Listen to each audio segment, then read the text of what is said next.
Good afternoon and welcome back to my channel. As you have already seen, today we are going to talk about contentment, which is living happy and satisfied with whatsoever you have. Today I thought I should take you through my day as I take care of myself, take care of my spirit, as well as take care of my house and my family. I hope this will give you some encouragement or motivation to stand up and take care of yourself or apply contentment and satisfaction or being happy in any circumstance or any part of your life that this might apply to.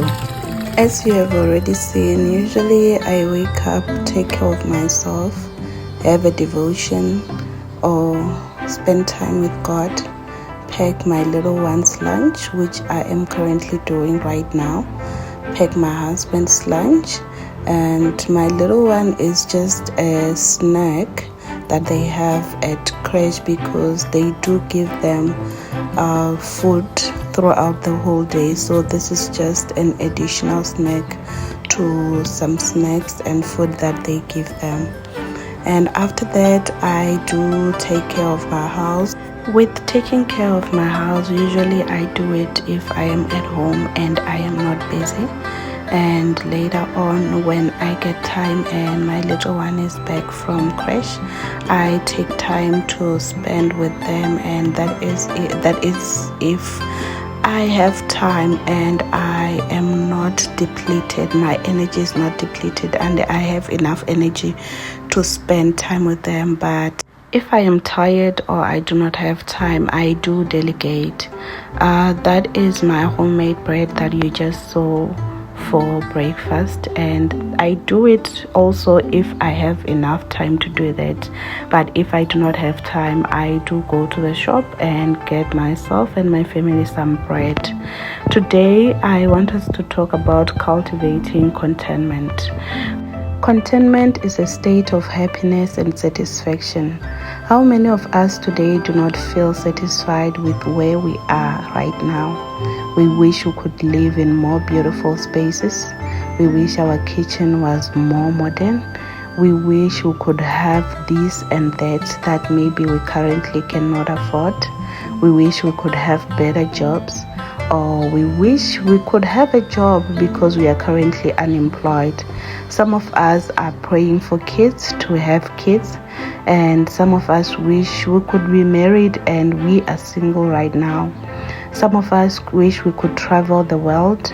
So it's just a state of wishing for this and that. We wish we could afford this and that. And that puts us at a state where we become depressed, or we are just not happy with our lives. It brings some sadness, and I feel like it robs us of the current state. It robs us of the little that we might have. It robs us to be grateful. It robs us to be thankful and just to enjoy where we are. Someone can ask me, how can I enjoy my season of unemployment? How can I enjoy my season of not having kids? How can I enjoy my season where it feels like it's taking so long for me to have what I want or what I would like to have? How do I begin to love my old-fashioned kitchen? Love it, take care of it, declutter it, and keep it shining. How do I enjoy my unemployment season? How do I enjoy my season of waiting? That is something that is very difficult. How do I cultivate patience? And what do I do with the time that I have on my hands while waiting for what I want? What you see me doing, it's me feeding my sourdough starter. This doesn't mean that I make bread out of sourdough starter all the time. Sometimes I buy yeast and I just make my bread from yeast. As we continue to talk about contentment, I would like us to read from Philippians 4:11 and 12. This is Paul speaking. He says that, not that I speak from any personal need. I have learned to be content regardless of my circumstances.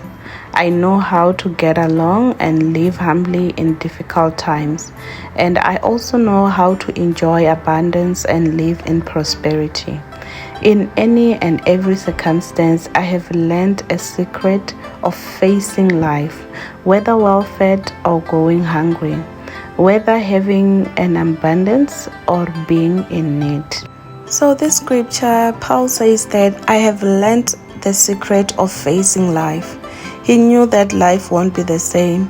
He knew that we will have a human nature that always seeks or that is never satisfied with where we are, what we have on or what we are doing.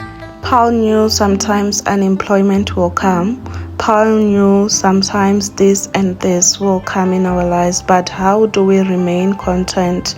How do we remain patient? How do we remain positive in any circumstance?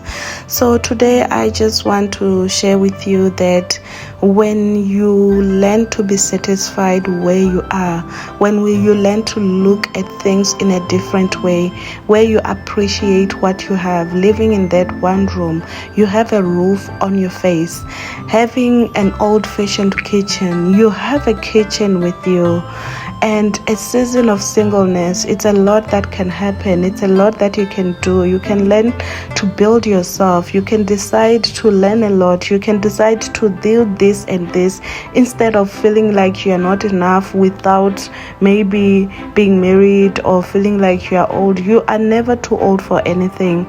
In a season of unemployment, you can explore your skills. You can decide to ask yourself, what can I do right now with the resources that I have? Business can be built in a season of unemployment. If you decide to look at your skills, explore and discover your skills, what can you do with the time that you have? So not being satisfied is something that robs us from enjoying the current moment. It robs us from seeing the good that we have. It robs us from seeing the great that we have achieved. The spirit of contentment creates appreciation in us.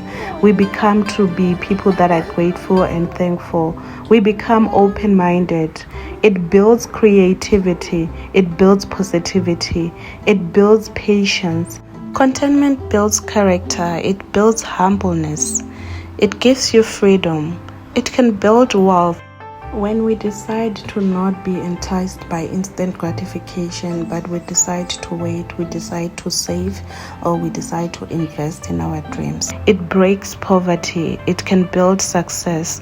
Contentment can make you understand your seasons of life. May we learn to be satisfied and be happy with what we are and where we currently are. Thank you so much for watching, and let's meet on my next video. Remember to take care, and I love you all.